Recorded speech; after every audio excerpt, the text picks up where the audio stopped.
वैसे हैरत है, आप उसे अभी भी अपना खरीदा हुआ गुलाम समझती हैं और वो है कि हम पर एहसान किए जा रही है। मैंने भी एहसान किया है उसमें। इतनी सी बच्ची को पाल पोस के बड़ा किया है, पढ़ाया लिखाया, तौर तरीके सिखाए हैं उसे। कैसे ना करती अम्मी आप ये सब। आपको याद है ना, अब्बू जब गए तो वो हमारे नसीब में सिर्फ और सिर्फ फाके लिख के गए थे। उसके आने से हमारे हालात बदले। और ये जो दो दुकानों की आप बात करी, ये कहां से है? मामू के पैसे से। उसकी जायदाद, उसकी दौलत तभी हमारे काम आती जब वो हमारे पास रहे। खैरियत है ना बेटा? बड़ी तरफदारी कर रहे हो उसकी। आपके फायदे की बात कर, वलीद से उसकी शादी करवा दें, उसकी उसमें खुशी है। तुम्हारा तो हो गया दिमाग खराब। उसकी शादी कर देती ताकि वो सब कुछ समेटती और चली जाती, हम तो बेघर हो जाते ना।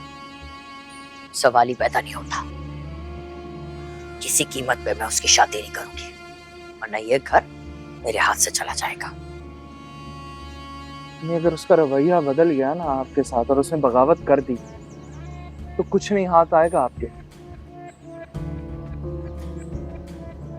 लेकिन अगर आप उसे खुश रखेंगे और उसकी मर्जी से उसकी शादी कर देंगी तो वो शायद कुछ ना कुछ आपको दे जाएगी, बल्कि शायद यकीनन दे के जाएगी, क्योंकि वो दिल की बहुत अच्छी है। नारसा, वो आपकी इस तरह ज्यादतियां न सहती रहती।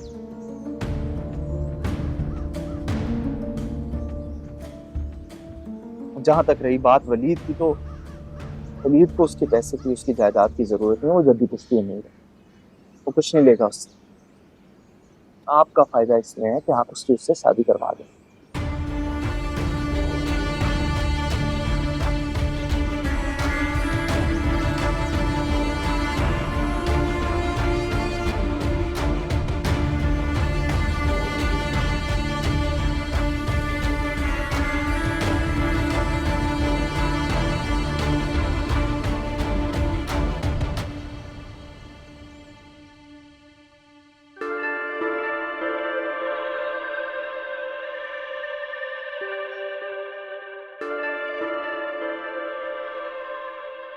दिमाग तो ठीक है तुम्हारा।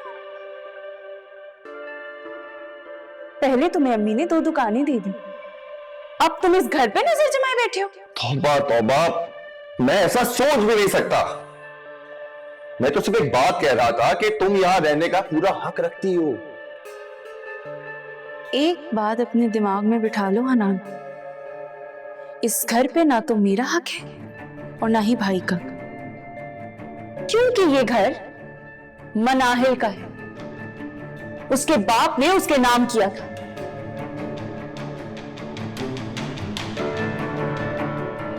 ये इतना बड़ा आलीशान घर मनाइल का है, फिर तो इसका भाई बड़ा बेवकूफ है जो उसे तलाक दे दी।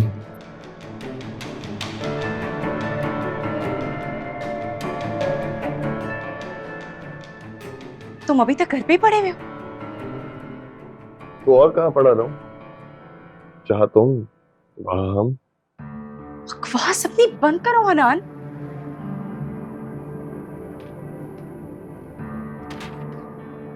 यूं ही घर पे पड़े रहे ना तो मेरी मुश्किलात में और इजाफा करोगे। पहले तो मुझे सिर्फ अम्मी को जवाब देना होता था, अब अम्मी के साथ साथ भाई को भी जवाब देना पड़ता है। तो मैं कौन सा गलत काम कर रहा हूं? नशे करता हूं, जुआ खेलता हूं, चोरी करता हूं, जो तुम उन्हें बता नहीं सकती? यही तो मसले की बात है कि तुम कुछ करते नहीं हो, इसी पे सवाल उठेंगे। भाई ये बात नहीं जानते कि तुम्हारी जॉब चली गई, और ना ही मैं उन्हें ये बता सकती, वरना वो पूछेंगे कि अब क्या कर रहे हैं ना। क्यों क्यों नहीं बता सकती तुम? कह दो कि बिजनेस कर रहा है। बिजनेस कर रहे हैं? क्या बात है तुम्हारी? और बिजनेस के लिए पैसा कहां से आया? हाँ, बिजनेस क्या 2-4 लाख में किया जाता है? और तुम कितने लखपति हो ना, ये बात भाई अच्छे से जानते हैं। तो ये फिक्र है कि अगर भाई को इस बात की भनक भी पड़ गई ना कि मैंने तुम्हें प्रॉपर्टी के पेपर्स दिए तो कयामत आ जाएगी। अम्मी ने कितनी मुश्किल से हम दोनों बहन भाइयों के लिए पैसे जमा कर करके वो 2 दुकानें बनाई थी। तो उनको बाकी की प्रॉपर्टी में से दे देना ना, वो अपना हिस्सा ना मांगना। तुम्हारी अम्मी के पास और भी प्रॉपर्टी है ना, उन्होंने बताया था। कुछ नहीं है, कोई प्रॉपर्टी नहीं है सिवाय इन 2 दुकानों की। अम्मी के पास और कुछ नहीं है। बाकी सारी प्रॉपर्टी मनाहिल की है। ये जो घर है ना जिसमें हम रह रहे हैं, ये भी मनाहिल का है और वो जिस वक्त चाहे हमें इस घर से निकाल सकती है। इस घर की असल मालकिन मनाहिल है।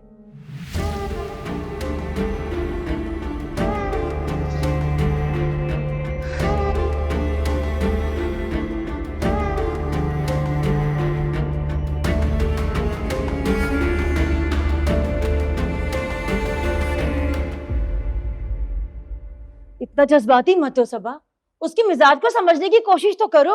हर बार मैं ही समझूं, वो कुछ ना समझे। खालामी मैं आपको कैसे समझाऊं, वो मुझे बुरी तरह इग्नोर करता है।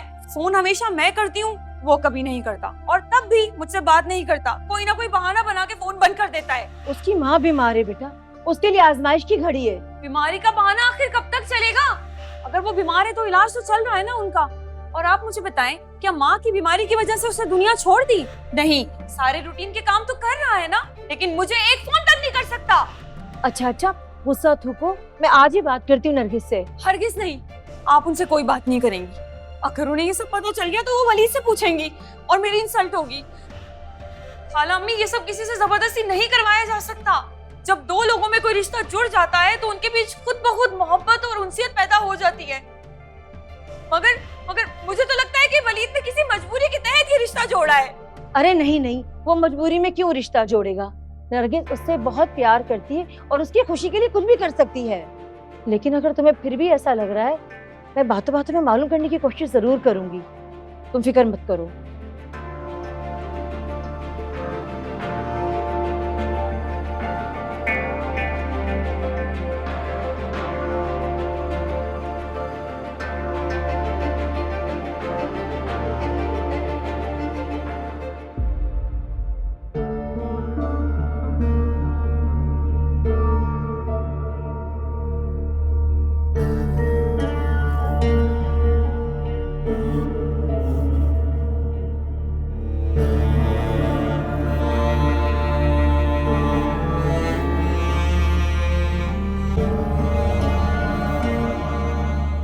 ले अम्मी, सारा सामान ले आया। अब प्लीज कुछ अच्छा सा बना के खिला दे। आपके हाथ के खाने को तरस गया हूँ। अच्छा ये बता, सारा दिन इस तरह घर से गायब रहेगा तो शक नहीं करेगी? मियाँ फिक्र मत करें, मैं उसको कह कर आया हूँ कि बिजनेस के मामला तय करने जा रहा हूँ, रात तक आऊंगा। बहुत अच्छा किया तूने। हम भी सारा दिन घर में अकेले बैठ के बेजार हो गए थे। अच्छा ये बता, ज़ारा से बात की तूने घर की? अम्मी, कौन सा घर, कहाँ का घर, कैसा घर? ज़ारा और उसकी माँ बिल्कुल ही कंगले निकले। क्या मतलब? अम्मी, यही तो आपको खबर देने आया हूँ कि हमारी सारी प्लानिंग फेल हो गई है। अरे बता देना, क्या है बात? अम्मी, उनकी जितनी भी प्रॉपर्टीज थी ना, वो उनकी भाभी मनाहिल के नाम थी। मतलब भाभी भी कहाँ रही, जहन ने उसको डाइवोर्स दे दिया। अब क्या होगा? एक ही तो आसरा था हमारा।